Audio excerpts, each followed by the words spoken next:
Hey truckers, today we're seeing My Dad as My Mom's Mortal Enemy Part 6. Let's dive into the video. Shinchuki looked at the cream on Qinglikwi's face. She took some napkins from the table and handed them to her to wipe her face. Qinglikwi took them and gave Shinchuki a sweet smile. Shinchuki rubbed her own nose and started eating the cake with her head down. Shinshiwen looked at her shy little son's red ears and sighed deeply. Kids really grow up fast. Qinglikwi had a very happy birthday. After taking a bath, she lay in bed and even called her grandma to thank her for the birthday gift and red envelope. She really liked the gift. LV Siwei couldn't stop laughing on the phone. Time just got better and better every day. At this time last year, she was still worried that her son would be single for the rest of his life. This year, she had a sweet little granddaughter calling her grandma.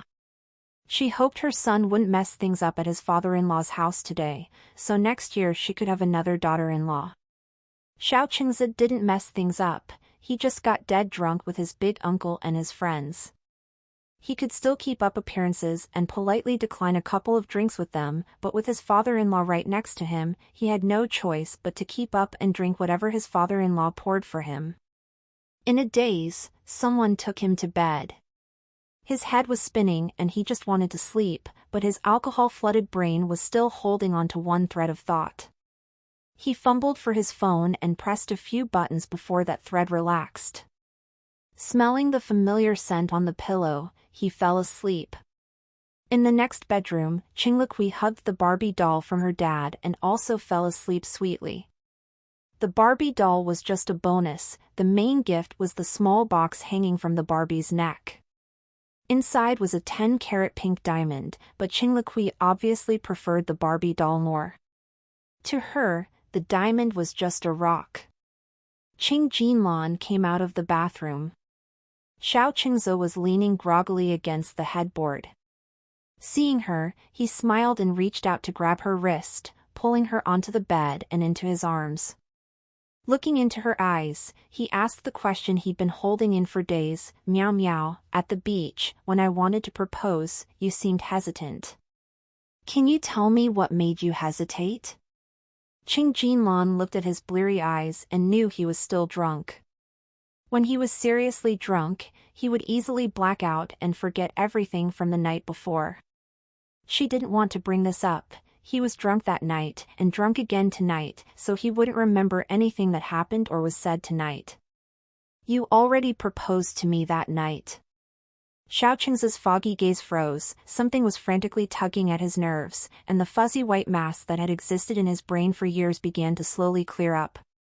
But you immediately took it back, saying the proposal didn't count. She was still hesitating, but he had already retracted it. What he said was drunken rambling, but she took it seriously. Xiao Qingzi grasped her hand, "Meow meow, I remember now, I took it back because at the time I thought I was dreaming, I thought you had someone else in your heart, I thought you would definitely not agree, so I rejected myself first." Qing Jinlan leaned on his shoulder, cutting off his words, "It wasn't because of anything else, it was just because you were silly." Xiao Qingzi agreed with her words, "I really was silly. Otherwise, how could they have wasted so many years?" Xiao Qingzi moved to her ear, "Meow meow, when I'm sober tomorrow, I'll ask again, will you agree?" "We'll see." Qing Jinlan closed her eyes and murmured vaguely, "Anyway, you won't remember anything you said tonight after waking up tomorrow. Go take a shower, you reek of alcohol. I'm tired and want to sleep." Xiao Qingzi tucked the blanket around her and gently patted her shoulder, "Sleep."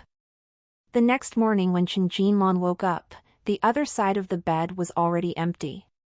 There was an envelope on the pillow, with "To Meow Meow" written on it in his handwriting. Qing Jinlan sat up against the headboard and opened the letter.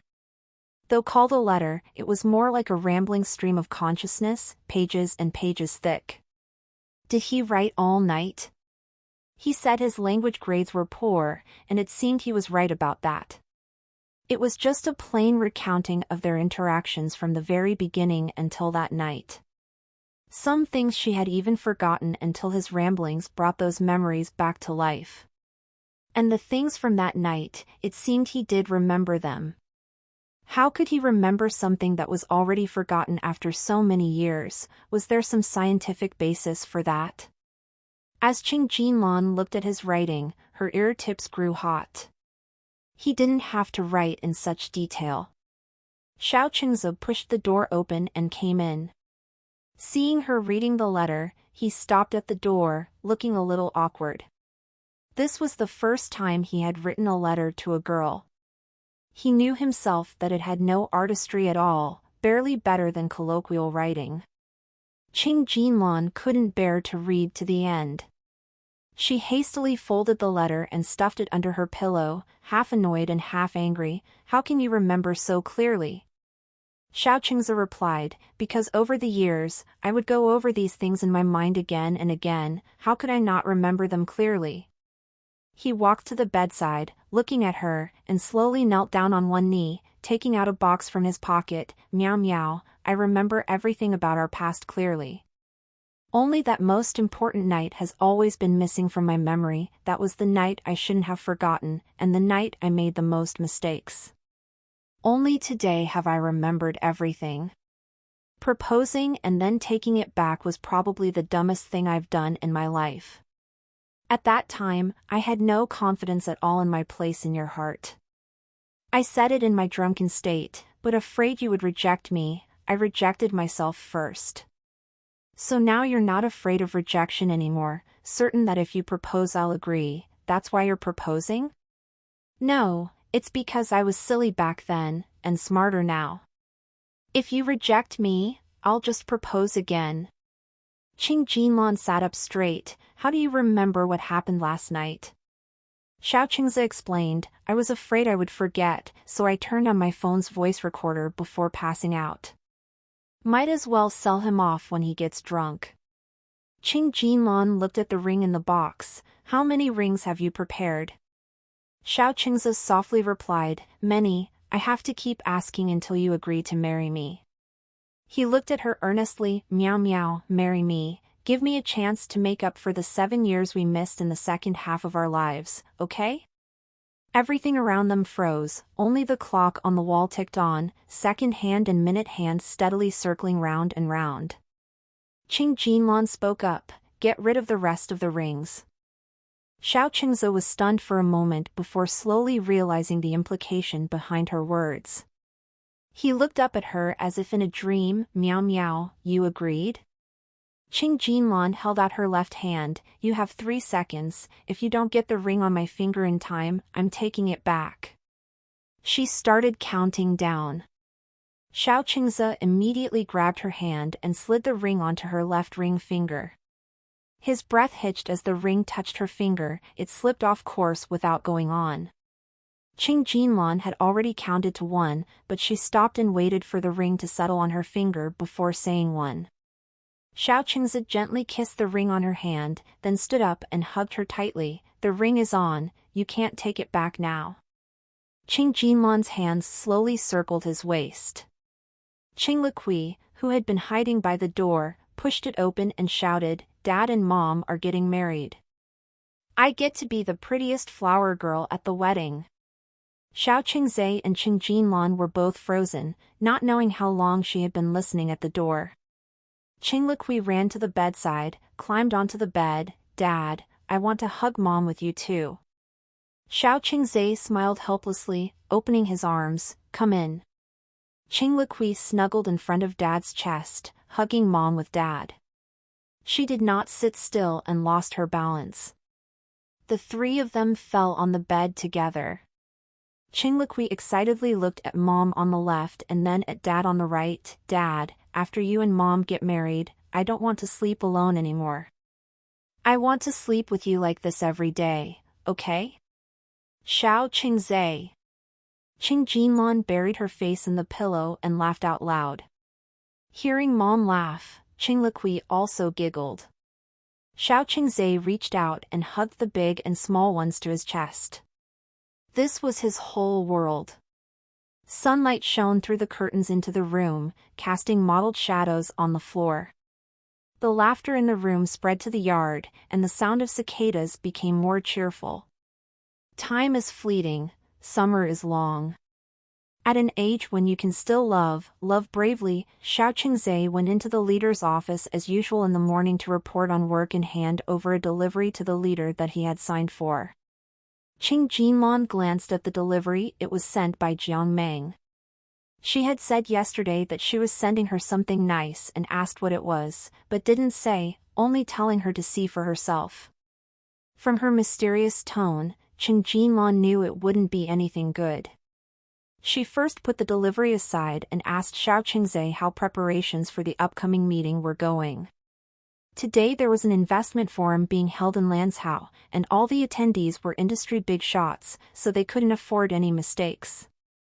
Xiao Qingzhe replied, I just went downstairs to check, people are entering the venue, everything is going smoothly. Qing Jinlan nodded, that's good then. Xiao Qingzhe walked to the office door, glanced around, then turned back and said, Manager Cheng, I saw President Xiao when I came up earlier. He's speaking second today. Qing Jinlan looked up from her documents with a faint smile. Xiao Qingzhe head twice, quickly exited the office, and even closed the door for his boss. As assistants, they had to be able to guess what their bosses were thinking, not that he needed to guess, he also knew his boss was currently in a honeymoon period of love.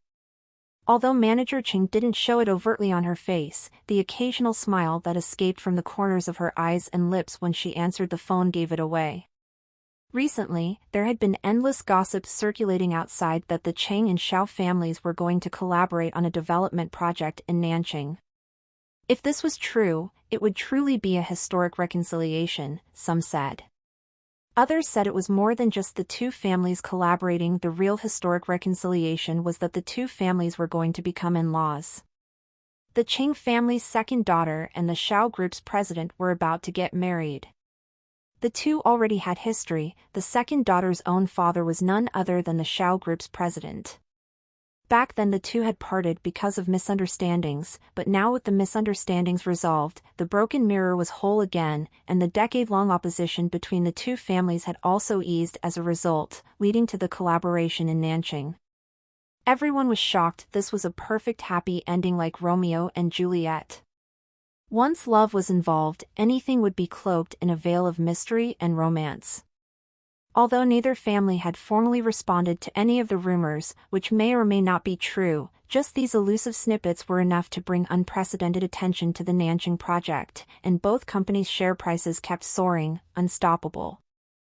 Xiao Qingzhe had also bought shares in both companies, more in Xiao's company. His thinking was simple: make a small profit, pay off his housing loan, then lie flat for the rest of his life. His boss's love life affected the collaboration between the two companies, which in turn affected whether he could lie flat in the second half of his life, so he had to unconditionally support it. Qing Jinlan tapped the tabletop with her fingers and glanced at the time the meeting should have started. She knew he was coming to attend today, under the identity of Qiongmiao Group's president. He had left her home this morning too, but it had only been a little over 2 hours since they last met, and she still had a pile of things to handle, so there was no need to go downstairs. She came up with all kinds of excuses, but in the end still got up. When she entered the meeting hall, he had just gone on stage. Xiao Qingzhe's gaze swept over the crowded room, landing on the figure standing by the door, and the outer corners of his eyes tilted up as he loosened his tie seemingly unconsciously. Qing Jinlan's face grew hot. He was doing it deliberately. The tie around his neck was the one she had tied for him herself this morning. She had tied it very tight to cover up the bite mark left on his neck. Across the length of the meeting hall, Qing Jinlan mouthed rogue at the man on stage. Xiao Qingzhe had excellent vision. He clearly made out what she had said. Even if he couldn't see clearly, he could guess. His dark eyes brimmed with laughter that spilled onto his face, stunning the audience below. This Xiao Group president had a romantic face, yet a cold personality. Although young, he carried himself steadily and prudently. Few had seen him smile like this. Even those elders who often collaborated with Xiao and could call him nephew rarely got more than a polite, respectful attitude from him.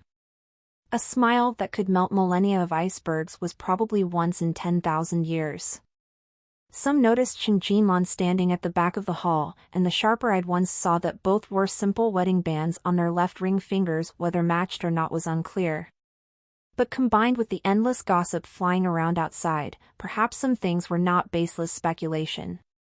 So discussions broke out in twos and threes, with some shouting out loudly despite all being titans of industry. "President Xiao, are you about to have good news soon?" The previously silent conference hall grew rowdy again, seemingly about to spiral out of control. The MC was supposed to take control of the situation, but he was a seasoned pro who could tell that President Xiao did not seem impatient. On the contrary, his expression could even be described as sunny and genial. This kind of meeting was boring and dull to begin with, and he was tired of emceeing them. With all the big shots below sitting solemn and proper, he couldn't liven up the atmosphere even if he tried. Now a little distraction had fallen into his lap, saving him from dire straits. Not only was the venue already heating up, but he was a gossip at heart too. Qing Jinlan also hadn't expected that just popping over on a whim would cause such a scene. Now she couldn't leave even if she wanted to, because half the room was staring at her and the other half at Xiao Qingzhe. Wedding dates are joyous affairs, but Xiao Qingzhe and Qing Shanhe differed in their understanding of coming soon. The date had just been set yesterday. Fei Zuhui and Lu Siwei had jointly decided on the 18th day of the 6th lunar month next year. There was still almost a full year before that date. Xiao Qingzhe privately felt it was set too far in the future. According to his plans, it would be no later than end of this year, but he also knew this was probably the earliest date father-in-law could agree to. If it were up to Qing Shanhe, next year would be too rushed. It should be at least 3 years later. But his wife unceremoniously kicked him, so his opinion didn't matter that much.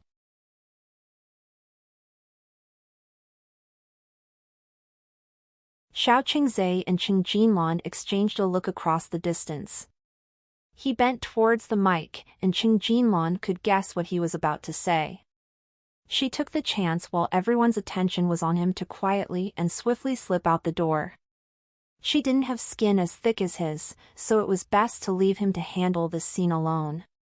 Whatever he said, he could certainly deal with it smoothly. Xiao Qingzhe's clear voice sounded over the speakers. "It's true there is good news, but not until next year. I hope everyone here will honor us with your presence then to drink to our happiness." An uproar immediately ensued below. Someone shouted loudly, "Is it good news with Manager Cheng?"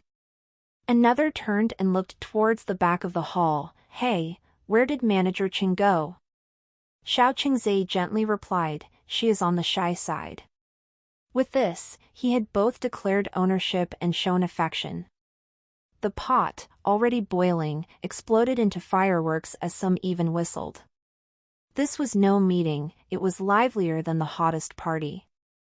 The Lanshouse staff were also extremely excited. They knew General Manager Cheng and President Xiao were dating. After all, President Xiao came to pick up the general manager frequently, sometimes even bringing little princess along. Romance is hard to conceal if it develops in earnest. They just didn't expect the wedding date to be already set. President Xiao sure worked fast. But President Xiao said General Manager Cheng was on the shy side. That didn't seem to match the General Manager Cheng they knew. They had never imagined the word shy would be associated with her. They wondered what a shy General Manager Cheng was like. Tangy Cheng, who had been lurking in the group chat for a while, couldn't help but chime in. "A shy General Manager Cheng can only be seen by President Xiao, don't even think about it." His seemingly calm words concealed his agitated mood. His dream was about to come true. He was about to lie flat for the second half of his life. He had to shout "Long live for the boss's shy yet beautiful love." Qing Jinlan had fled from the conference hall, but during the tea break, she had some extra sweets and fruit delivered over, which were clearly for someone's benefit. The bosses didn't choke on the sweetness of the desserts, but they did choke on the overt yet implicit sweetness of this budding romance, and couldn't help but tease Xiao Qingze about it again. Xiao Qingze was in an exceptionally good mood today, and took all of the joking and teasing in stride. In between conversations, he even sent a message out, "Want to have lunch together?" After a few minutes, the reply came back, "It's too hot and sunny outside, don't want to go out. Come to my office after you're done." Okay. Qing Jinlan put down her phone and started concentrating on work again. When she was focused, time always went by quickly. Before she knew it, it was almost 11 o'clock. She stretched her neck and back, and her phone screen lit up with incoming messages from Jiang Meng, not just one, but several in a row, all asking if she had received the package. Only then did Qing Jinlan remember the box sitting in the corner of her desk. She reached for it and took out a box cutter, curious what Jiang Meng had sent that had gotten her so excited. There was a knock at the door. Qing Jinlan didn't think much of it and called out, "Come in." The door opened halfway and she saw what was inside the package Jiang Meng had sent. Before she could say anything more, she hurriedly shoved the contents back in the box, cursing Jiang Meng in her heart. What nonsense was she sending to the office? She put some files on top of the box, thinking it was Tang Yicheng at the door. Seeing who it actually was, she pressed down harder on the files. "You're done already?" She thought it was supposed to go until noon. "Not yet, but there's nothing important left, so I slipped out early." Qing Jinlan tapped at her keyboard, "I've still got some things to finish up. Let me know what you want for lunch, I'll just have the tomato pasta." Xiao Qingze shut the door behind him and kept walking in. Tang's not at his desk, probably went to the bathroom. "I'll ask him when he gets back. Have a seat on the couch while you wait, get yourself a drink if you want." Qing Jinlan didn't want to leave her desk or let him get too close. Clearly Xiao Qingze didn't understand what she really meant. He tossed his suit jacket onto the couch and sat in the chair right next to her desk, facing her. Qing Jinlan kept her eyes on her computer screen, but her attention was completely on him as she typed out a string of gibberish she couldn't even read herself. Finally she looked over at him. "What are you staring at me for?" Xiao Qingze leaned back casually in the chair. "Just thinking the boss looks really attractive when she's hard at work." Qing Jinlan rolled her eyes at him. "If you're so free, go make me a coffee, then go see if Tang is back yet." "I'm starving, if he's not back yet, just go down to the cafe and bring something up." "My pleasure to serve the boss." Xiao Qingze got up, draping his tie over the chair back and unbuttoning the top 2 buttons of his shirt before taking her coffee cup. Qing Jinlan watched his prominent Adam's apple and the faint bite mark just below it and changed her mind. "Never mind, just make the coffee. I'll call down to the cafe to have them send food up." She didn't need him parading around the hotel with that hickey on display if she wanted to keep her reputation as his boss. Xiao Qingze smiled meaningfully. "Got it." While his back was turned filling up the water, Qing Jinlan shoved the box farther under her desk. Xiao Qingze came back with the coffee and noticed the emptier desk. There was an imperceptible glint in his eyes as he set the coffee near her. But instead of sitting back down in the chair or on the couch, he sat right on her desk where she had just tucked away the box. Qing Jinlan finished her call to the cafe and looked up at him. "Did you have something to say?" Xiao Qingze hooked the legs of her chair with his own long legs and pulled her up close between his legs and the chair. He braced his hands on the chair arms, trapping her between him and the chair. "Where do you want to have the wedding?" he asked seriously. Qing Jinlan considered the question just as seriously. "Maybe a beach wedding, simple ceremony on the sand, nothing too complicated. I want the wedding to be relaxed and happy, don't want to be too worn out setting everything up. What do you think?" Xiao Qingzi brushed back the hair falling across her cheek and tucked it behind her ear. I think that sounds perfect. They gazed into each other's eyes, the lingering look turning sensual. They were leaning in closer when there was a sudden knock at the door. Qing Jinlan's shoulders tensed and she pressed her forehead to his, not letting his lips come any closer. That's probably the food. Xiao Qingzi's eyes were dark with desire, his voice husky. I'll get it. Qing Jinlan held his arm back and leaned in to button his shirt all the way up to the collar. She smoothed down his collar for him too. There, go ahead now. Xiao Qingzi touched his lips to hers lightly, then again, wanting more, but Qing Jinlan nudged his leg with her foot. Hurry up, I'm hungry. What a coincidence, so am I, Xiao Qingzi said, wrapping his arm around her shoulders and nibbling her lips, sucking her tongue. Finally satisfied, he got up to answer the door. Qing Jinlan was a little annoyed and threw her shark paper clip at him. She didn't throw it too hard and it arced gently through the air before landing on the ground, not hurting him at all. But just then the door opened and Tangy Cheng saw the paperclip clatter to the floor. His heart skipped a beat as he handed the food to Xiao Qingzi and wondered if he should ask if they were fighting. But Xiao Qingzi didn't seem upset at all. Tang reassured himself that it was just a little lover's tiff, bickering means caring after all. Xiao Qingzi didn't know about the tumultuous imaginings in Tangy Cheng's mind. He took the food with a thanks and shut the door behind him, locking it too. Qing Jinlan was still trying to shove the box farther under her desk and didn't hear the lock turn. Xiao Qingzi picked up the shark clip off the floor and set the food on the coffee table. He fiddled with the remote and the glass wall dimmed, blocking out the sky and sunlight. Come eat, he called to her. Okay. Qing Jinlan gave the box one last kick, satisfied with its current position. Just as she was about to get up, her legs suddenly cramped. In the summer when she sat too long in the air conditioning, her legs would cramp up if she moved too quickly. Some of those cramps could be excruciating. She braced against the desk, unable to hold back a pained whine.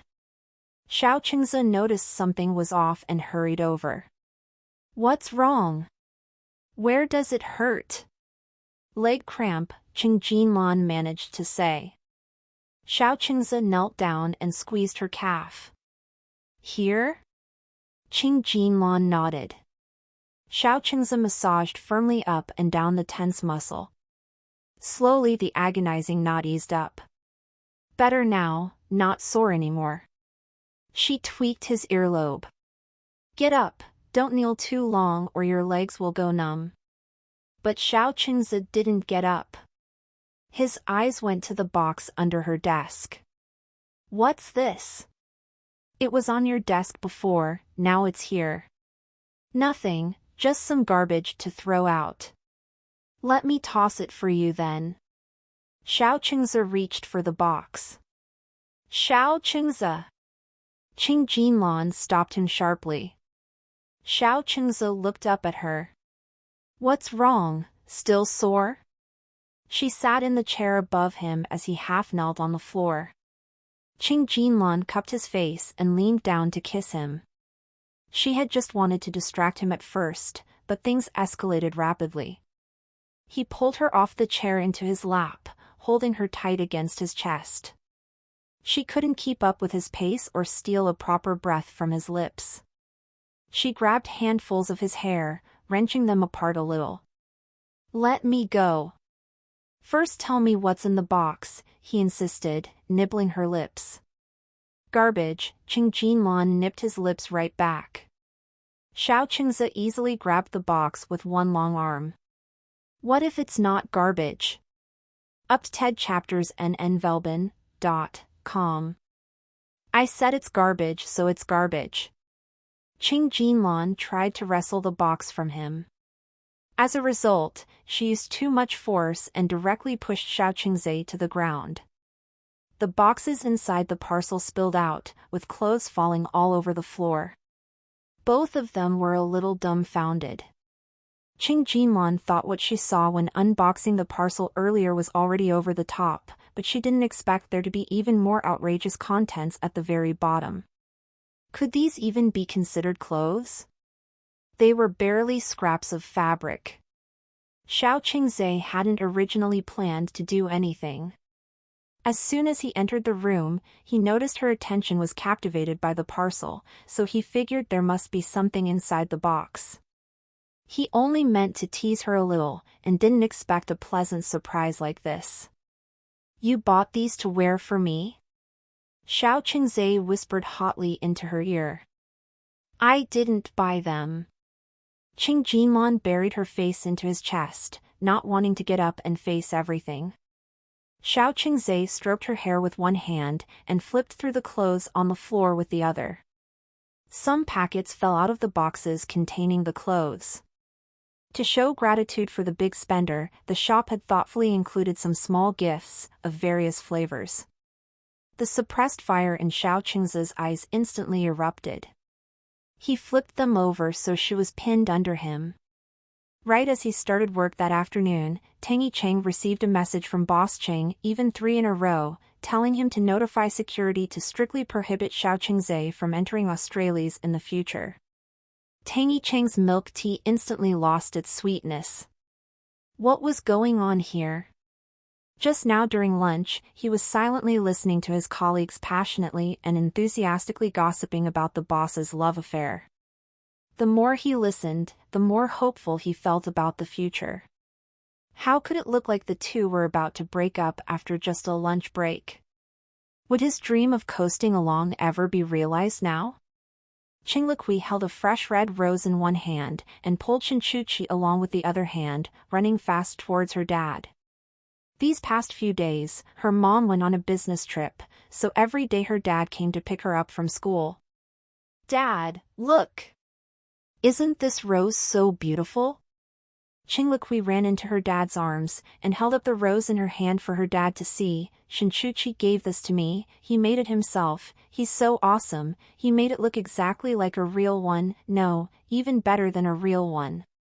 Shinchuchi stood to the side, scratching his head, smiling shyly. He wasn't that awesome, he had followed a video tutorial to make it, and it took him 7 tries before he folded one that looked decent enough.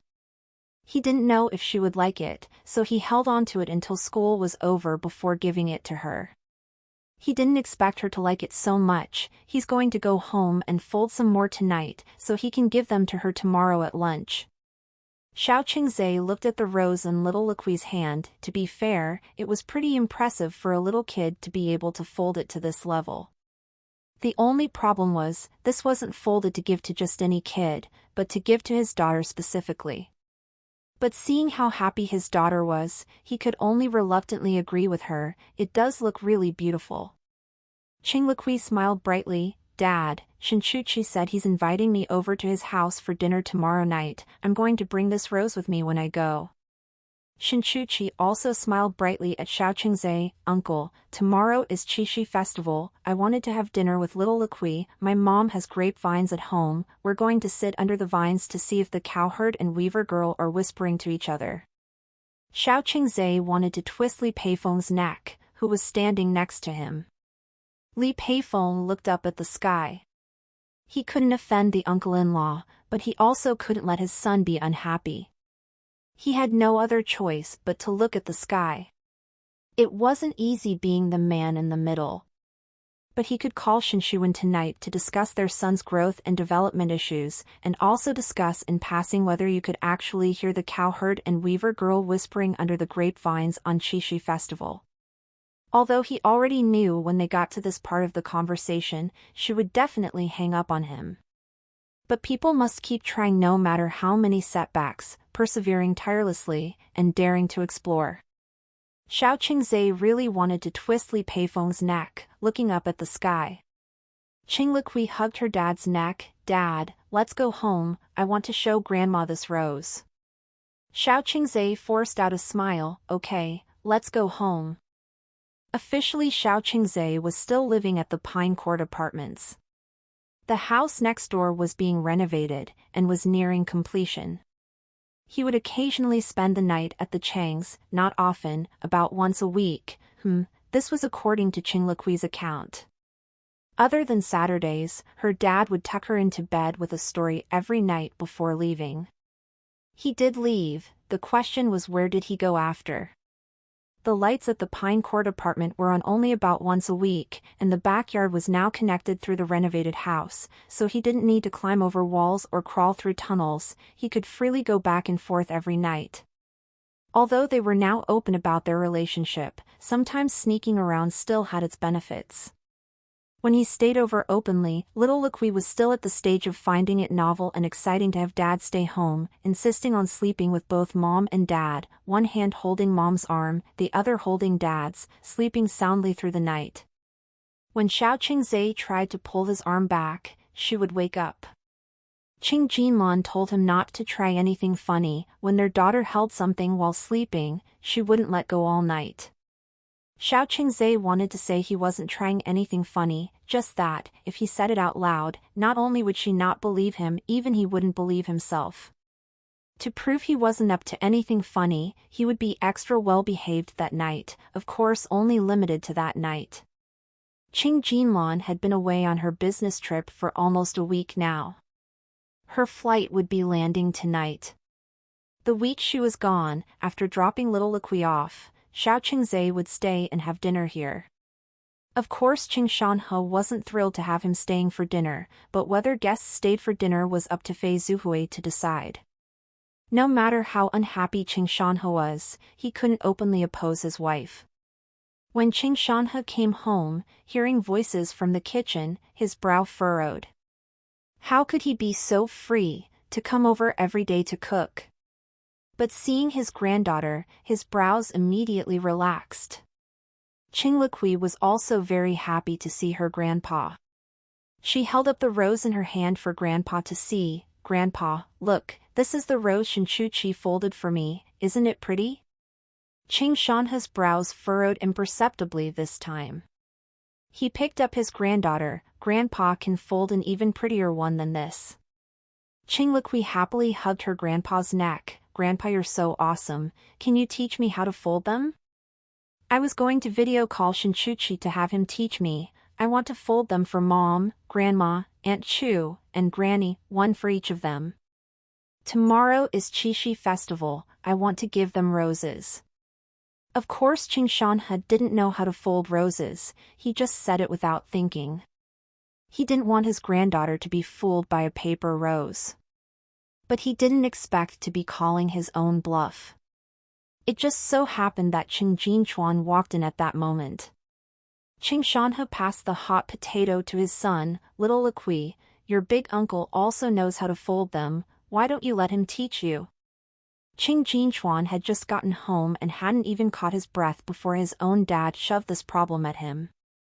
He had no idea how to fold anything, and by the time he realized it was about folding roses, he really wanted to say, we're rich, whatever kind of roses you want, I can get them for you immediately, gold, crystal, anything you want, big uncle can have them delivered right away. Why do you want an origami rose? Big uncle doesn't know how to fold that. Qing Jinchuan also didn't want to lose face in front of his niece.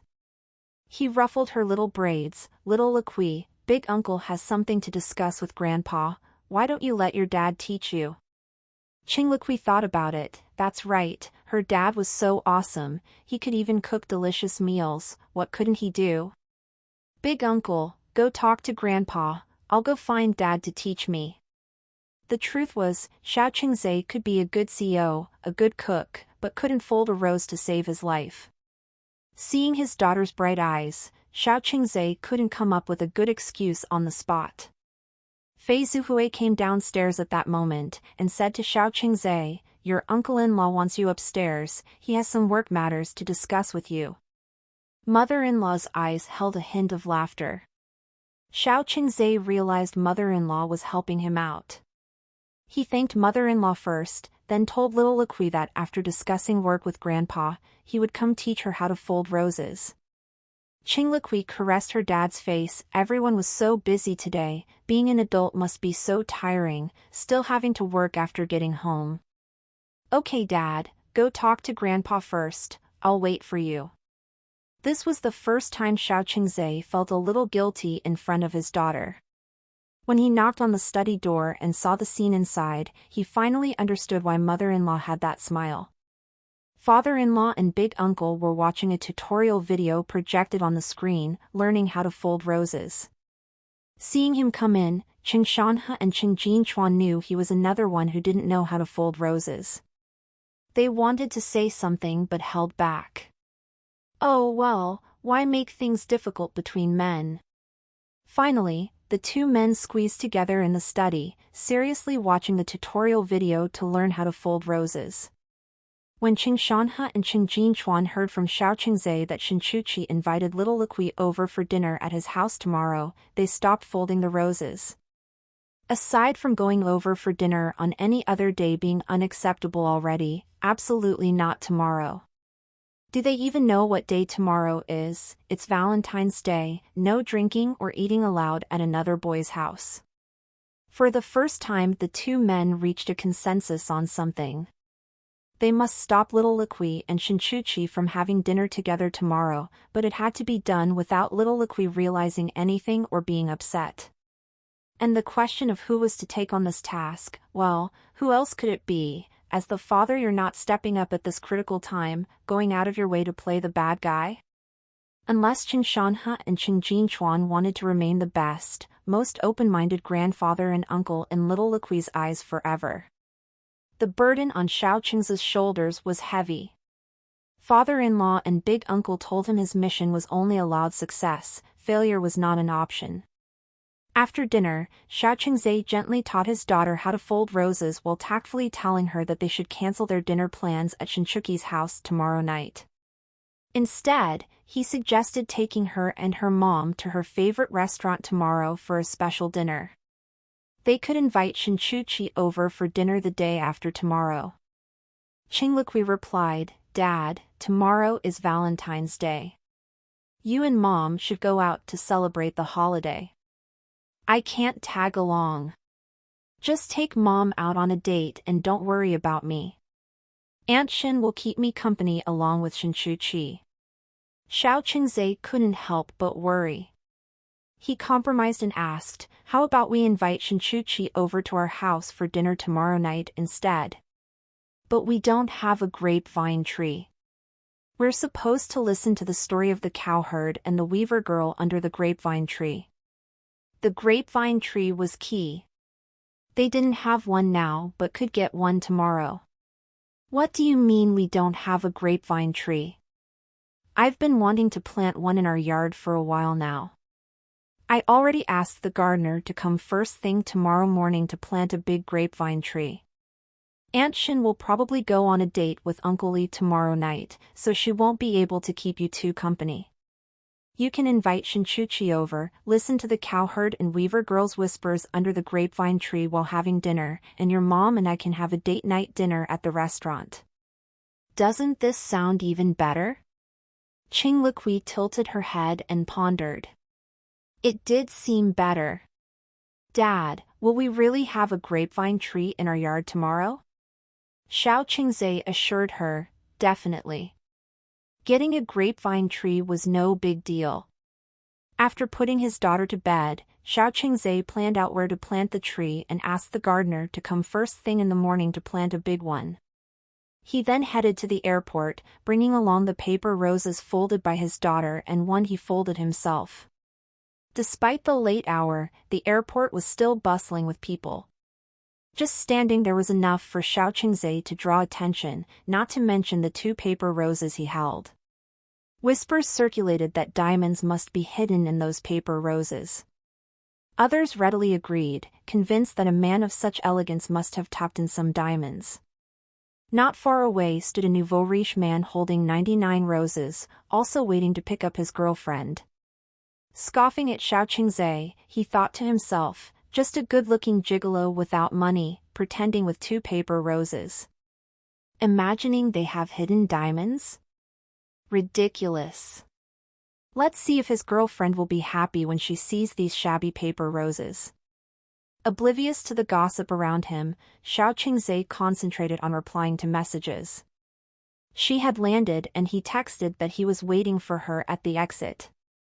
The moment Qing Jinlan emerged, she spotted him. Taking his outstretched hand, she asked, "Have you been waiting long?"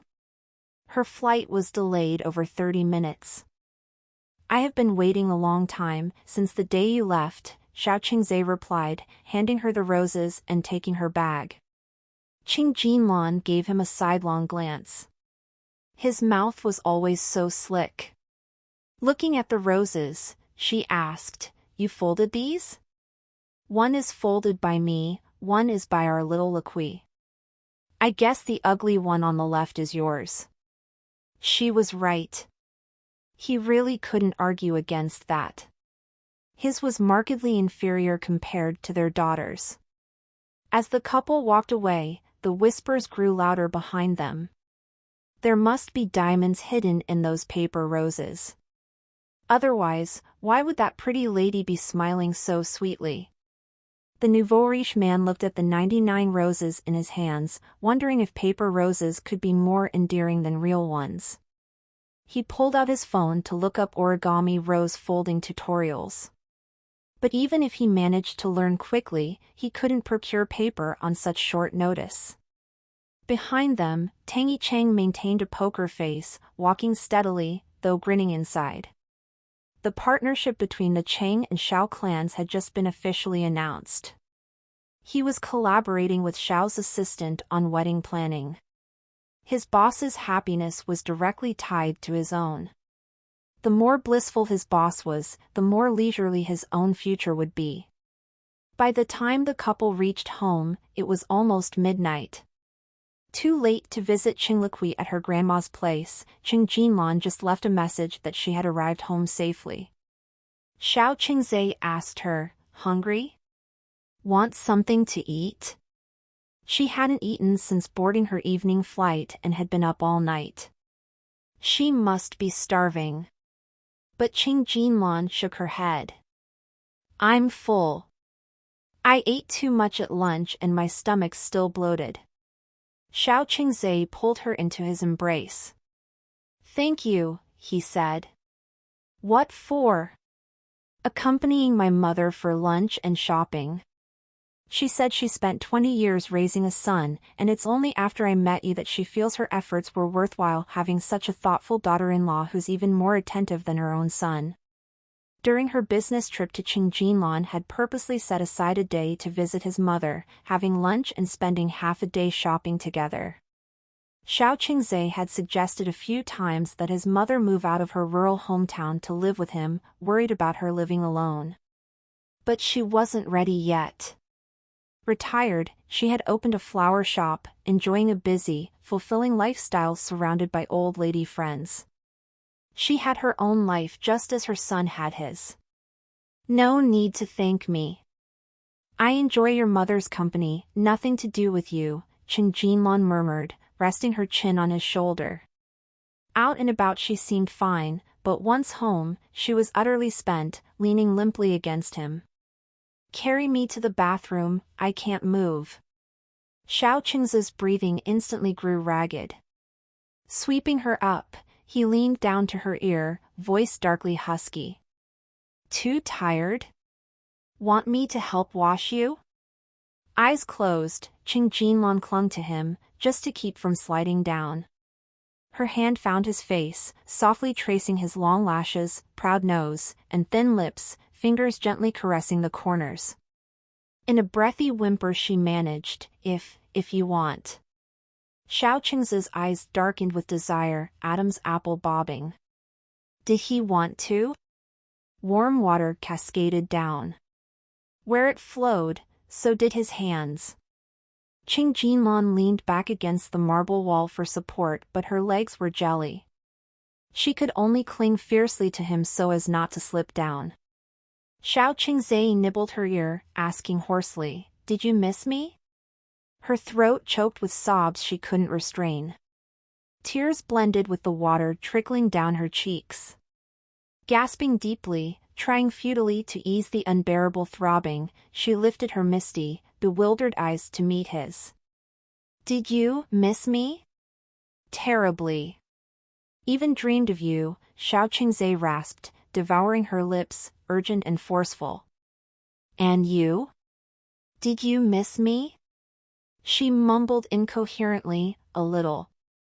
Just a little? Just a little. Though desperately uncomfortable, she couldn't bring herself to say it, only clutch his hair, giving a slight tug. Not enough? Xiao Qingzhe enfolded her lips, chuckling low. More than enough. Beyond whimpers and moans, Qing Jinlan could utter not another word. The next day, the sun was already high when Qing Jinlan awoke. Qing Liqui lay on the bed folding roses. Seeing her mother awake, she crawled over, clinging to her. Mama, you're up. Qing Jinlan moved her sore waist and gathered her into her arms. Did my Liqui miss Mama? Qing Liqui nuzzled against her neck. So much. All the time, even dreamed of you. Did Mama miss me too? Qing Jinlan smothered her chubby cheeks in kisses. Mama missed her darling girl so much. Thought of you every day, even dreamed of you. Leaning in the doorway, Xiao Qingzhe watched mother and daughter on the bed, smiling tenderly, eyes gentle. He shouldn't be jealous of his own daughter getting some affection. EAD new chapter S on no/v/e/ln.com. That afternoon, Qing Shanhe took Fei Zufei out on a date, leaving Qing Liqui in the yard watching the gardener set up supports for the grapevine tree, handing him pliers and occasionally bringing water. Shin Chuqi arrived early in the morning. He didn't ring the doorbell, but stood at the door calling Qing Liqui's name. As soon as Qing Liqui heard Shin Chuqi's voice, she ran over to open the door. She was eager to show Shin Chuqi the new grapevine her family had planted. When Xiao Qingzhe heard the noise, he came out from inside the house. Seeing the two children running hand in hand, his brow furrowed. He didn't dislike Shin Chuqi, he just disliked Li Peifeng who was behind him. Li Peifeng pretended not to see the impatience in his brother-in-law's eyes. He smiled and greeted Xiao Qingzhe, saying he would come to pick up Shin Chuqi at 9 o'clock. He hoped Shin Chuqi could stay here a bit longer. Shin Shiwen's studio had just opened recently. She had started her own fashion brand, and there were all kinds of messy things to deal with. He couldn't get a date with her, so tonight he would bring food and drinks over to her house to deliver a caring meal. With his son not around, even if he got kicked out, there was nothing embarrassing about it. Li Peifeng left breezily. Shin Chuqi and Qing Liqui played happily in the yard. Only Xiao Qingzhe couldn't relax his furrowed brows. Every few minutes he would come out of the kitchen and stand by the window to take a look. Seeing him worrying like an old father, Qing Jinlan found it a bit amusing. Just go make your food. The two kids are playing fine. Xiao Qingzhe's brows furrowed even deeper. It was precisely because they were playing so well that he felt more annoyed. Qing Jinlan walked over to his side and looked out into the yard. I think it would be great if our Liqui ends up with Chuqi as our son-in-law in the future. Childhood friends who grew up playing together, knowing each other inside and out, there really couldn't be a better son-in-law candidate. Xiao Qingzhe turned to look at her. You think childhood friends are good? Qing Jinlan nodded. You don't think so? No, not good at all. She wasn't his childhood friend, so what was good about it? Xiao Qingzhe half hugged and half pulled her into the kitchen. He didn't let her go until he kissed her and made her change her mouth to say childhood friends were no good at all, and that she didn't like his childhood friend either. He didn't like childhood friends. Her childhood friend, he didn't like. Their daughter's childhood friend, he also didn't like. At dinner time, Qing Jinlan set up a small table for the two children under the grape trellis. She even put a candle stand on the table and lit the candles, creating a very romantic candlelight dinner atmosphere. Xiao Qingzhe wanted to set up another table next to the small one, but Qing Liqui didn't allow it. Dad, today is your and Mom's anniversary. You should accompany Mom well. You two go eat inside. How could Xiao Qingze eat? He kept coming out to take a peek. When he saw the two children whispering with their heads together, he couldn't stand watching anymore. Carrying a chair over, he sat right between the two children. Liqui, Dad will just eat with you. Qing Liqui blinked, looking at her mom then her dad. But Dad, when you and Mom were dating, Grandpa didn't sit with you either. Xiao Qingze. Qing Jinlan couldn't help bursting into laughter. She thought her daughter made a lot of sense. After the wedding, the family of three flew directly to Northern Europe and played in a fairy tale world for nearly a month before returning home at the end of August. Qing Liqui called her great-uncle, little uncle and stepfather Shi as soon as she got home, and then called her good friends one by one. She bought gifts for everyone and only called Shinchuki last because she had the most to say to Shinchuki. Xiao Qingze was also making calls, reporting to his mother and mother-in-law that they had arrived home safely. LV Siwei and her group of good sisters were still vacationing on the islands. They would not be back until October. Fei Zuhui and Qing Shanhe had embarked on a world tour. At the beginning of this year, Qing Shanhe stepped down from his position as the head of the Qing family, handing over all the company's affairs to Qing Jinchuan. After their daughter's wedding, the couple set off from the island, heading south. They were in no hurry, playing for 2 days and resting for 3. They planned to spend 3 to 5 years to visit all the scenic places. Qing Jinchuan had just gotten out of the shower when the two were still on their calls. She understood her daughter being on the phone for so long. After all, she hadn't seen little Chuki in such a long time, so they must have endless things to talk about. But why was he still on the phone after such a long time? Qing Jinchuan went over to Xiao Qingze and wanted to hear what was being said on the other end of the phone.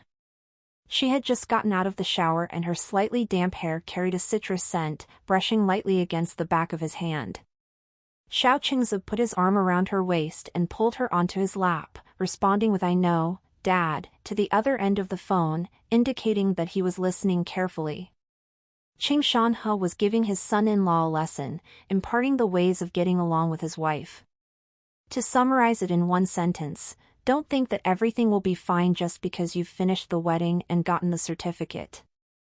If you dare to treat my daughter badly and make her sad or angry, I won't let you off easy.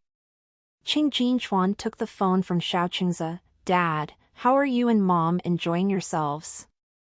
As soon as he heard his daughter's voice, Qing Shanhe immediately changed his tone. Fei Zuhui heard that it was now her daughter on the phone and immediately snatched the phone from Qing Shanhe. She was tired of listening to him talk. If it wasn't for not wanting to ruin his image as a father-in-law in front of his son-in-law, she would have just hung up the phone. Fei Zuhui chatted with her daughter briefly before briskly ending the call. The young couple had their own lives to lead, and if the elders interfered too much, it would likely have the opposite effect. Of course Qing Shanhe also understood this reasoning, but his desire to act as father-in-law had not yet been satisfied, so he still needed to put on the father-in-law attitude when appropriate. Xiao Qingze fully understood his father-in-law's attitude towards him. After all, he didn't want to have too good of an attitude towards Shinchuki either. His fingers coiled a strand of her black hair that hung down by her ear. Is little Liqui still on the phone? Qing Jinchuan smiled. Who made you keep using the time difference as an excuse while you were away, making it so the two little ones couldn't get through on a call for 3 days straight? Of course now that we're back she has to get her fill all at once. She stroked his rough stubble. They had sat on the plane for over 10 hours before finally landing this afternoon, and he had not yet shaved, so there was a layer of bluish stubble on his chin. All right, go take a shower, Aunt Chu is almost done making dinner. Xiao Qingze held her without letting go, his gaze deep as he looked at her.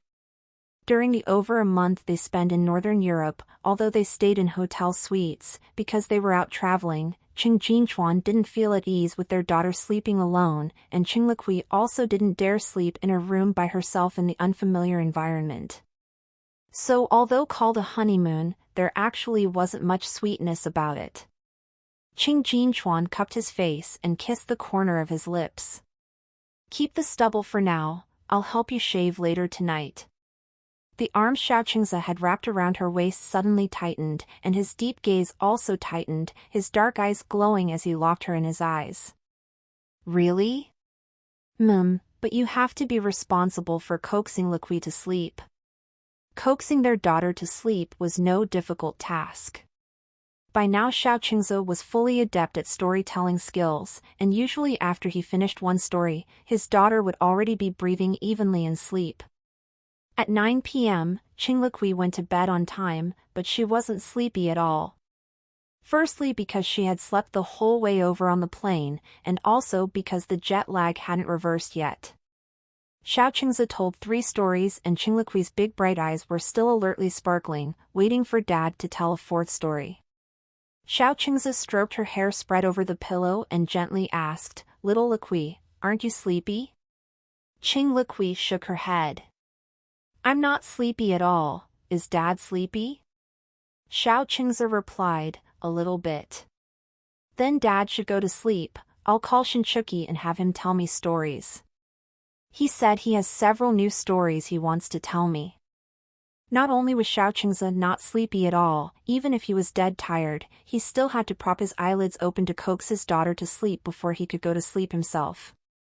After Xiaoqingze told the 7th story, Qing Liqui was sprawled on the bed, propping up her chin in her hands, blinking her eyes even more merrily.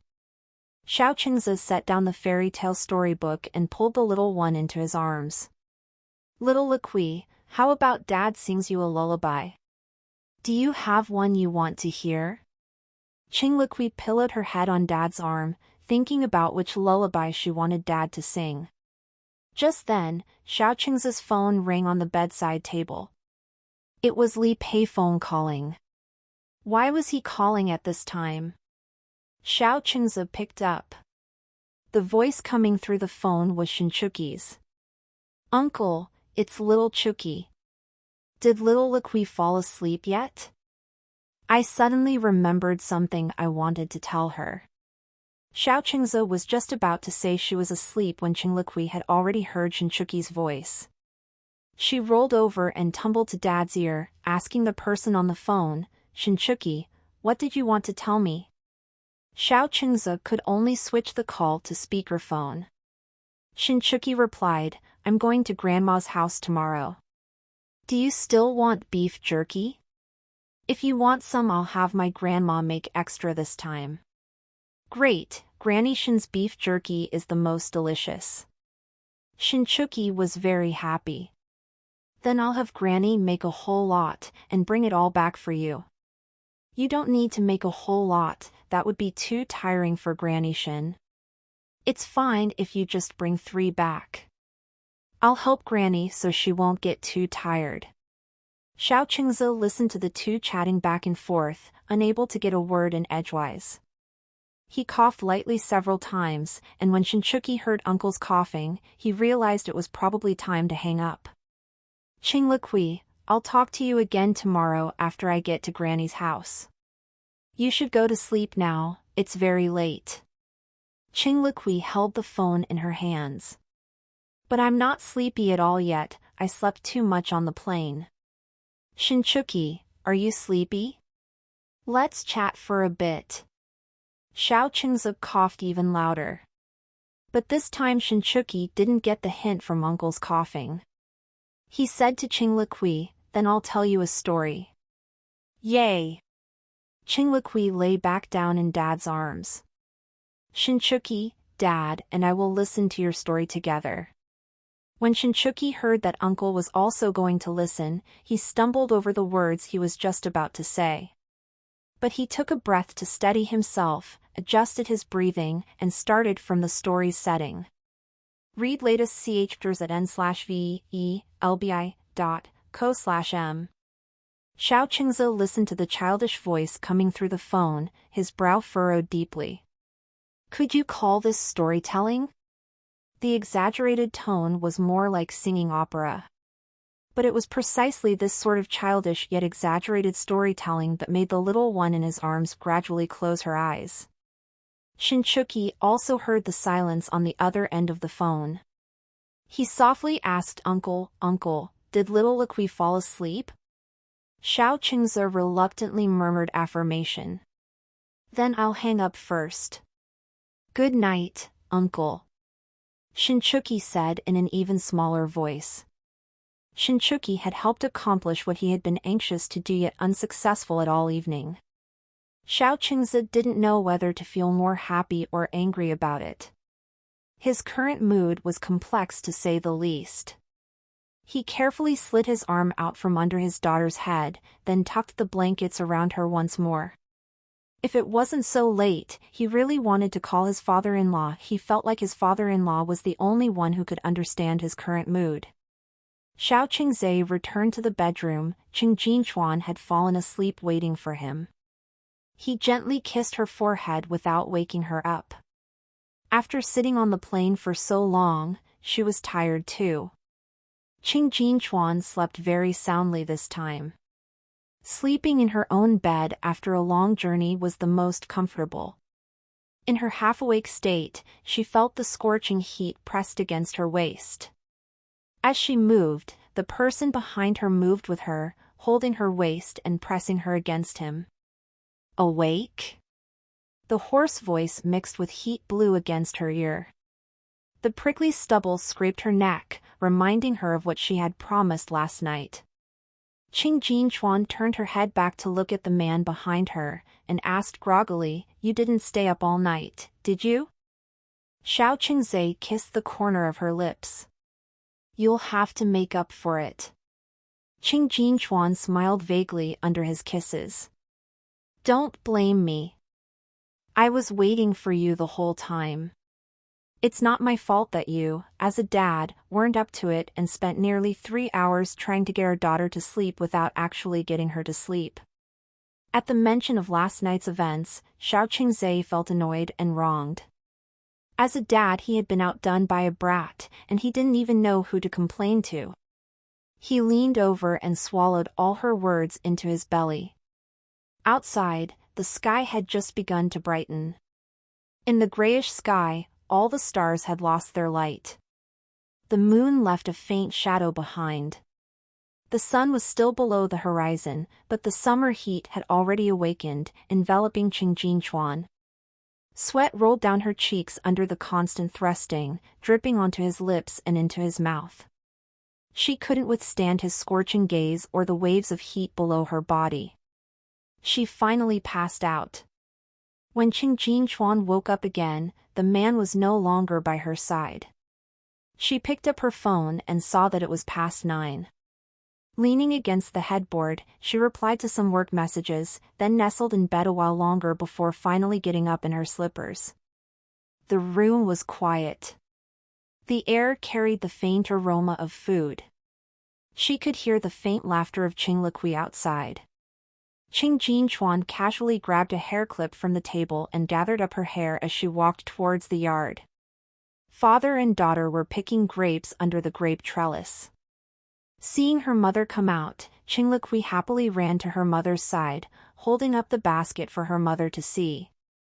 "Mom, look! So many grapes, aren't they as beautiful as pearls?" The grapevines that had been transplanted last year were now laden with glistening, translucent grapes. Qing Jinchuan stroked her head. "They really are as beautiful as pearls." Xiao Qingze turned around, and their eyes met filled with uncontrollable smiles. "Hungry?" Xiao Qingze asked. "A little," Qing Jinchuan replied. "Then let's eat." "Yay, food!" Qing Liqui cheered loudly. The morning sun wasn't too harsh yet, softening the smiles on the three with a veil of gentleness. What is happiness? Perhaps just a simple meal, together with your loved one. How other people fall in love, Qing Jinlan didn't know. Anyway, her love life, as Jiang Meng said, was as good as not having one at all. Even in a long-distance relationship, there were ways to keep the romance alive: morning wake-up calls to say hi, texts every 3 minutes asking what the other person was up to, phone calls at night that made the phone burn hot. But you two were different. Your relationship couldn't even be considered platonic. You relied solely on telepathy. Qing Jinlan thought Jiang Meng's assessment was spot on. Ever since the winter break ended, their contact hadn't been very frequent. If they managed to call once a day, that was considered a lot. Their conversations never lasted more than 10 sentences before they petered out. Later on, they couldn't even get past 5 sentences. In the beginning, after school started again, she knew he was very busy. If he didn't message her, she would call him in the evening to check in. She wasn't an overly sensitive person, but she could hear the perfunctory tone in his voice. As soon as he started blowing her off, she lost the motivation to take the initiative anymore. No matter how busy he was, if he didn't even have time for a phone call, it was simply that he didn't want to, not that he couldn't. In fact, relationships are inherently unstable in the initial stage, and breaking up can happen very easily. All it takes is using busyness as an excuse to slowly let the connection fade away.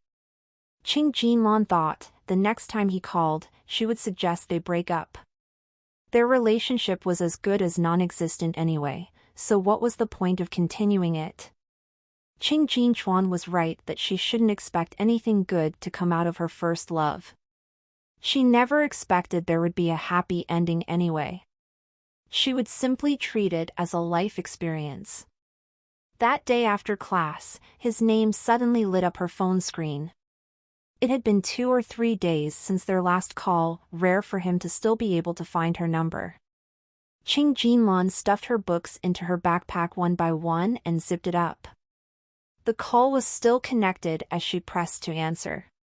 Xiao Qingzi was quite free today, which was unusual. Qing Jinlan lifted the phone to her ear but didn't say anything. After a few seconds of silence, Xiao Qingzi spoke, "I'm at your school gate now. If you're free tonight, can we have dinner together?" His tone didn't sound like a boyfriend coming to see his girlfriend, but more like someone asking a business associate out for a meal.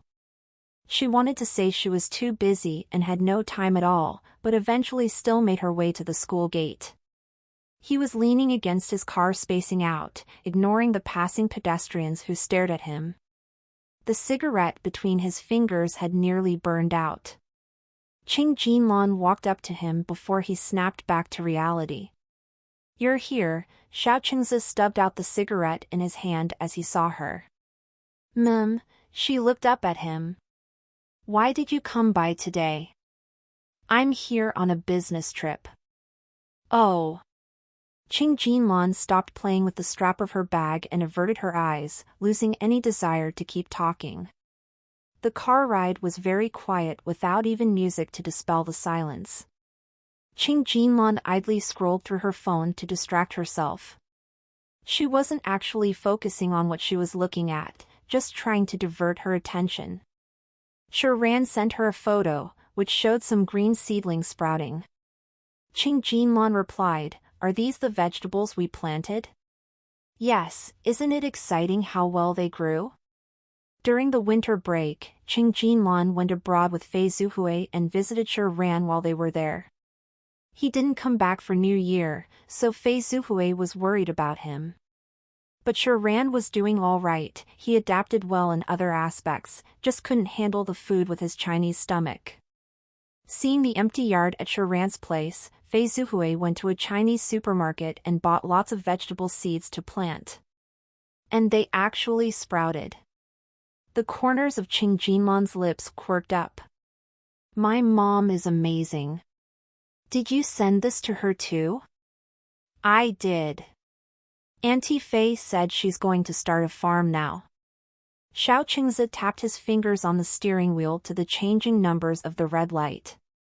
From the corner of his eye, he saw her smiling expression and glanced over. Seeing the name on the chat, his mouth tightened imperceptibly, and his gaze chilled. The restaurant's location was very obscure, tucked away at the end of a narrow alley. It was difficult to drive in, so he parked by the roadside. His hand reached over, but Qing Jinlan deliberately shifted away to avoid it. She didn't even pretend not to notice. She wanted him to know she didn't want him to hold her hand. After this meal, they would break up anyway. The alley was narrow, but the distance between them was wide enough to fit a bicycle through. Strangers probably would have thought they were two completely unrelated people. Their relationship now wasn't any better than that of strangers. Qing Jinlan really liked this restaurant and came to eat here often, every few days.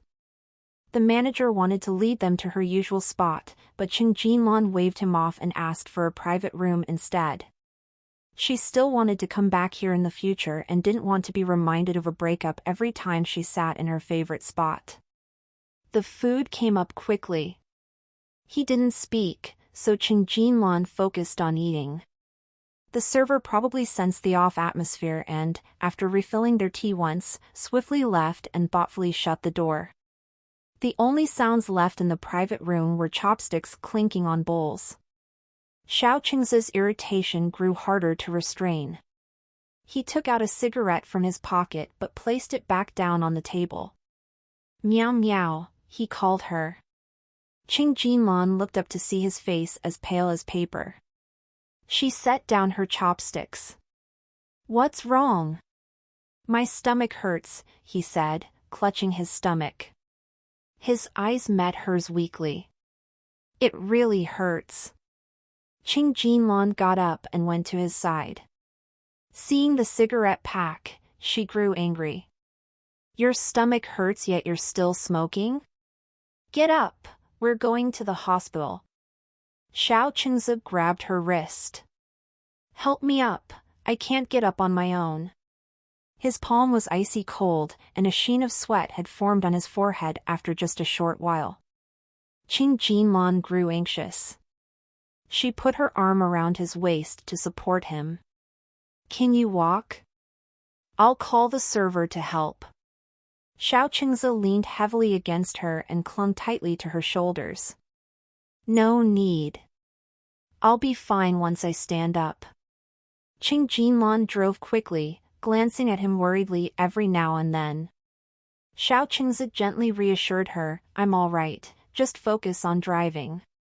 Shut up, Qing Jinlan glared at him. After examining him, the doctor also looked like he wanted to glare. You young people really take advantage of your youth to abuse your bodies. When you're old, let's see where you can buy regret medicine. Xiao Qingzi held her hand obediently and listened to the doctor's lecture without complaint. After hearing the doctor, Qing Jinlan threw him another glare. She should have driven slower earlier to make him suffer more. Maybe then he wouldn't dare do this again. After 2-4 drips, it still wasn't too late. He kept holding her hand the entire time. When the nurse came to remove the 4 needle, she glanced at them several times. Qing Jinlan jerked her hand away. Let go. Let's go. Xiao Qingzi grabbed her wrist and pulled her close, burying his face in her waist. After a long while, he finally spoke, meow meow, today is my dad's birthday. I'm a little upset. His voice was thick with sorrow. Qing Jinlan stared at the crown of his head, and her hand hanging in midair finally landed on his head, gently stroking it a couple times. On the drive back, she was still the one driving. Qing Jinlan asked him, Where's your hotel? Drop me off first. I'm fine now, I can drive myself back to the hotel. Since he said so, Qing Jinlan drove straight back to school. She didn't really want to be alone right now, so she'd just sleep in the dorm tonight. He wanted to walk her to her dorm entrance, but Qing Jinlan didn't allow it. Go back early and rest. After she walked away, Xiao Qingzi watched her retreating figure, unsure whether to breathe a sigh of relief. He knew what she wanted to say. He should say, he had been expecting her to say it all this time. Every phone call, he wondered if her next sentence would be it. And now that she was about to say it, he regretted it. No matter what happened later, at least for now he still couldn't let go. Jiang Meng was surprised to see Qing Jinlan come back. She knew her mysterious boyfriend had come by today. "Why are you back?" Qing Jinlan only asked her, "Do you still have that beer you hid?" Jiang Meng's eyes lit up. She pulled a box out from under the bed and opened it to show Qing Jinlan. Not only is there beer, but also peanuts. Beer tastes better with peanuts. The two of them sat on the balcony, each with a can of beer in hand. Jiang Meng had a lower alcohol tolerance than Qing Jinlan. After half a can, her eyes were already hazy. She leaned on Qing Jinlan's shoulder and hummed a song softly. Qing Jinlan gently patted Jiang Meng's arm and continued drinking. When Xiao Qingze called, she was already drunk. It took her several tries to tap the screen and answer the phone. She had forgotten they were still fighting. She coquettishly asked why he was calling. Xiao Qingze's breathing hitched. "Have you been drinking? What's it to you?" Xiao Qingze knew she was drunk. "Where are you?" Qing Jinlan looked around. "I'm outside." "What's around you?" "There are windows, stars, and Jiang Meng." Xiao Qingze looked up at the lights upstairs. "Are you on the balcony?" "Yeah, why did you call?" "If there's nothing, I'm hanging up. I want to keep drinking. I'm downstairs." Qing Jinlan's drunken mind was confused. "Which downstairs?" "Your dorm building downstairs." It took Qing Jinlan a moment to process his words. She got up and went to the window. In the dim light of the street lamps, she could make out a vague figure below. Even drunk, she could recognize it was him. "Do you want to come down?" His voice was hoarse, full of temptation. "Okay." Qing Jinlan threw her empty beer can in the trash and headed downstairs. No need to overthink it. Jiang Meng was curled up in the chair, mumbling, "Where are you going?" Qing Jinlan helped Jiang Meng into bed and even tucked her in. "You sleep. I'm going to find a man." Jiang Meng grabbed her hand. "Find a man to do what?" "To beat him up, of course." Luckily her roommate came back then. Qing Jinlan asked her roommate to take care of Jiang Meng. Her behavior was perfectly normal, except for slightly flushed cheeks and soft speech. The roommate didn't realize she was drunk at all. Qing Jinlan took her tennis racket and left. She was going to whack him on the head with it until he was covered in lumps. Why exactly she wanted to beat him up, she couldn't remember. She just really wanted to hit him. Qing Jinlan walked up to him with a tennis racket slung over her shoulder, murderous aura billowing. Seeing her like this, Xiao Qingze couldn't help the upward quirk of his lips. He took off his coat and draped it over her shoulders, then pulled her into a secluded corner with dim lighting where passers-by wouldn't look their way. Qing Jinlan broke away from his embrace and frowned. "Don't laugh." Xiao Qingze's smile only grew wider. "Why can't I laugh?" Because when he smiled, she didn't want to hit him anymore. Xiao Qingze took her hand. "You can't hold my hand now." "Why can't I hold your hand?" "Because you're about to not be my boyfriend anymore. When you're not my boyfriend, you can't hold my hand." Xiao Qingze's eyes flickered. "About to not be means I still am right now, right?" Qing Jinlan swayed. That was right. She hadn't broken up with him yet. She was going to do it tomorrow, not today, because he was feeling down today. Xiao Qingze pulled her into his arms. Since I still am right now, then I can still hold your hand now. His palm was warm, and he himself was warm. Qing Jinlan leaned against his shoulder, hazily thinking, fine, she would let him hold her hand for today. She wouldn't let him hold her hand tomorrow. More and more people were gathering at the dorm entrance as curfew time approached. Those going to self-study, those going on dates, all hurrying back. Xiao Qingze lowered his head next to her ear. They're about to lock the doors. Are you going back to your dorm, or coming with me to the hotel? Qing Jinlan suddenly remembered why she had come downstairs in the first place. She was here to beat him up. She raised her tennis racket to his chest, putting some distance between them. Why are you here? I came to apologize, Xiaolian. I'm sorry. Xiao Qingze looked into her eyes, all the way to her heart. Qing Jinlan was taken aback.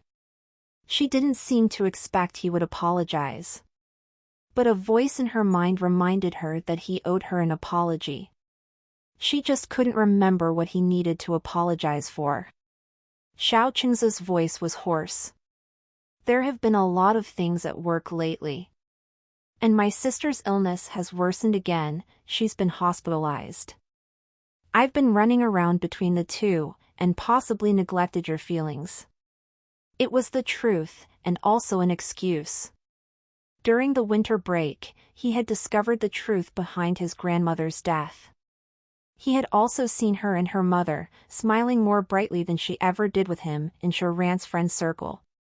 People were always greedy. They craved when they didn't have, and wanted more when they obtained something. The more they got, the more afraid they became of it being taken away. He thought, since this was the case, he might as well let go. She liked Sharan. Her family liked Sharan too. No matter how you looked at it, the two of them being together would lead nowhere. Qing Jinlan sobered up a little. She remembered they were fighting, and she was going to break up with him. But seeing his red-rimmed eyes, her harsh tone softened. She gently asked, "How is your sister now?" "She's stable for now." "Why didn't you tell me?" "I'm sorry." All he could say was sorry. Qing Jinlan's grip on the tennis racket relaxed. She leaned into him and murmured, "There can't be a next time." Xiao Qingze held her waist tightly. "Okay." Qing Jinlan looked up again. "Are you here on a business trip today?" Xiao Qingze answered, "It's a business trip, but someone else was originally supposed to come." He looked into her eyes. "I missed you, so I came instead." His pupils were very dark, and his eye sockets were sunken, clearly from lack of rest. Qing Jinlan's heart softened. She shook their interlocked hands. "Let's go." "Where to?" Xiao Qingze asked to confirm. Qing Jinlan looked at him. "You say." Everyone on the street was walking in one direction. He held her hand and walked against the flow, in the other direction. First walking, then gradually breaking into a run. The cold wind blew past. Qing Jinlan's head was dizzy and muddled. She thought, she shouldn't be so spineless. He had only reddened his eyes a little, and she caved. She shouldn't go soft. She definitely shouldn't indulge this softening. The hotel room door opened and closed again. The thick carpet let out muffled thuds from their chaotic footsteps. Before his lips descended, she was the one who bit him first. Really biting down hard. She hated her own soft-heartedness, so she naturally took out this hatred on him. It was his fault for instigating it in the first place. Perhaps the taste of blood really could make one lose control. The biting slowly turned into a scramble for breath, neither willing to admit defeat. In the pitch-black room without even the lights on, as their body temperatures rose and blood flowed faster, the alcohol in her system slowly took over her body. In the exchange of saliva, it seemed Xiao Qingze also became drunk. The two of them tumbled into bed, the room left with only heated, urgent panting. At the final step, Xiao Qingze regained some clarity and hit the brakes in time. He had wanted her to come back with him to the hotel, but didn't intend for anything to happen between them. In the few months they had been together, the most chaotic time was when he ripped open her shirt, but in the end he wrapped her in a blanket and went to take a cold shower himself. It wasn't that he didn't want to, he was just waiting. Waiting for what, he didn't know either. But at the very least, not under alcohol's influence. It shouldn't happen today. His body was taut, his temperature scorching, yet he stopped his actions. Qing Jinlan was left irritated and uncomfortable from the indescribable emptiness. She flipped their positions, pressing him under her, grabbing his shirt collar and asking, "Xiao Qingze, are you afraid?" Xiao Qingze gently stroked her hair. "You're drunk. When you're sober, we can talk about who dares or not." He was afraid she would regret it after waking up. Qing Jinlan scoffed. "You're just afraid. Don't worry, we're both adieu." The rest of her words became muffled hums under his lips. Did she know, her every word, every breath, was a fatal allure to him? The temperature that had just solidified in the air rose again. At the very beginning, both of them were hurting, neither was better off than the other.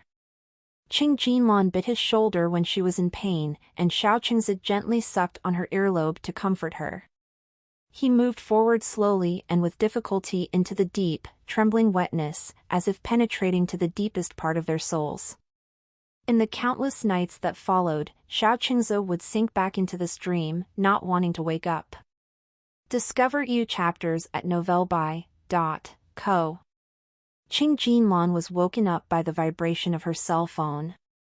She reached for her phone and brought it to her ear with a greeting.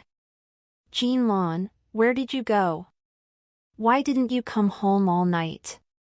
Hearing Jiang Ming's anxious voice, Qing Jinlan opened her heavy eyelids, first looking at the ceiling, then turning her head towards the other side of the bed, which was empty now.